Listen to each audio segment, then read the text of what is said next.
nous aider avec la lecture. Le roi chapitre 5, à partir du 1er au 19e verset, je lis au nom de Jésus. Amen. Naaman, chef de l'armée du roi de Syrie, jouissait de la faveur de son maître et digne de grande considération. Car c'était par lui que l'Éternel avait délivré les Syriens. Mais cet homme fort et vaillant était lépreux. Oh, les Syriens étaient sortis par troupes. Ils avaient amené captive une petite fille du pays d'Israël qui était au service de la femme de Naaman. Et elle dit à sa maîtresse, oh, si mon Seigneur était auprès du roi, du prophète qui est à Samarie, et le prophète le guérirait de sa lèpre. Naaman alla dire à son maître, la jeune fille du pays d'Israël a parlé de telle et telle manière. Et le roi des Syriens dit, va rends-toi à Samarie et j'enverrai une lettre au roi d'Israël. Il est parti prenant avec lui 10 talents d'argent, 6000 cycles d'or et 10 vêtements de rechange. Il porta au roi d'Israël la lettre où il était dit, maintenant quand cette lettre te sera parvenue, tu sauras que je t'envoie Naaman, mon serviteur, afin que tu le guérisses de sa lèpre. Après avoir lu la lettre, le roi d'Israël déchira ses vêtements et dit, suis-je un Dieu pour faire mourir et pour faire vivre, qu'il s'adresse à moi afin que je guérisse un homme de sa lèpre? Sache donc que comprenez qu'il cherche une occasion de dispute avec moi. Lorsque Élisée, homme de Dieu, apprit que le roi d'Israël avait déchiré ses vêtements, il envoya dire au roi, pourquoi as-tu déchiré tes vêtements? Laisse-le venir à moi et il saura qu'il y a un prophète en Israël. Naaman vint avec ses chevaux et son char.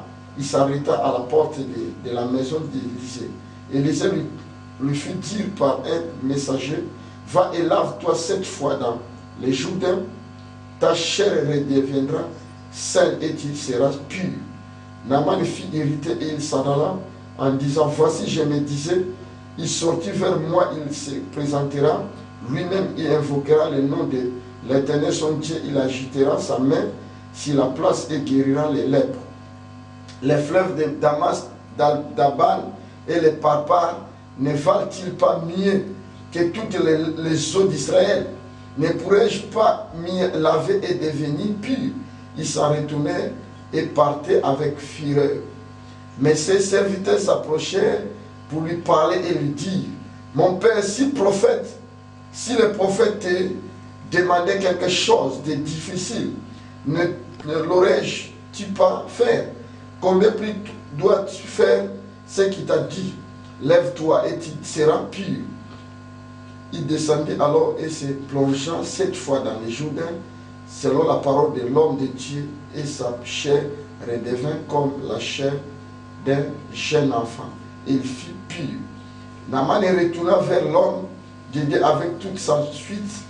Lorsqu'il fut arrivé, il se présenta devant lui et dit, voici, je reconnais qu'il n'y a point de Dieu sur toute la terre, si ce n'est en Israël. Et maintenant, accepte, je te prie, un présent de la part de ton serviteur. Élisée répondit, l'Éternel dont je suis le serviteur est vivant. J'accepterai pas Naaman le présent d'accepter, mais il le refusa. Alors Naaman dit, pourquoi tu refuses?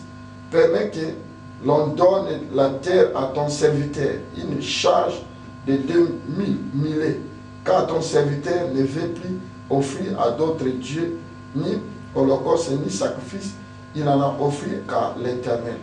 Voici toutefois ce que j'ai pris, l'Éternel ne pardonne à ton serviteur, car mon maître entre dans la maison de Rimon pour s'y prosterner.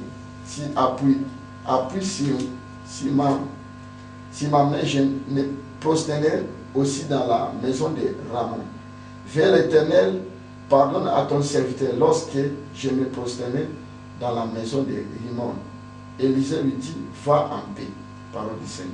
Amen. Amen. Et nous pouvons nous rasseoir.